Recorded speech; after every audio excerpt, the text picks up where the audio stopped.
Batalayla. O vakitten oturmaya gelin. Batalayla. Ortalık kasma.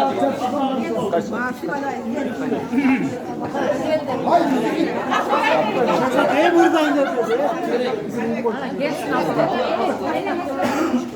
Allah kasma.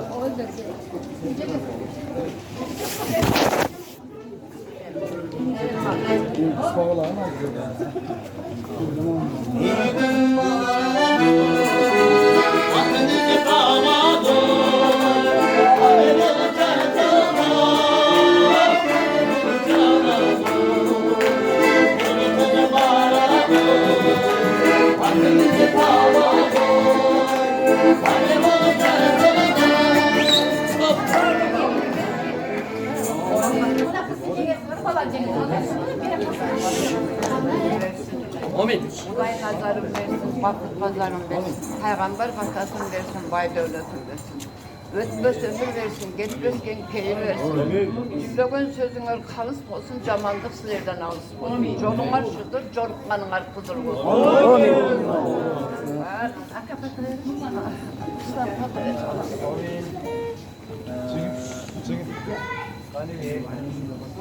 Kalkar. Sizlerge vakt versin Ulay. Vakti bol ola. Pazar bayramı olsun. Amin. Atanesi gelmiyor. Atanesi. Jackson Narzaraf Sivas Ülkeyi Patak. Burada dur. Vatandaş. Amin. Sizlerden şarkı sözü. Bakımlı oldular. Parmaktan olmak, öylük olsun. Durmuş yoluna taşıyan kadamlar, baysaldığı olsun. Yolun arşıdır, yolukkanın arkasıdır olsun.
Kuday çalgasın.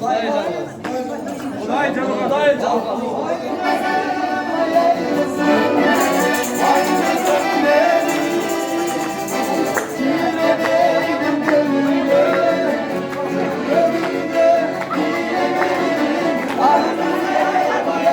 Hani gila var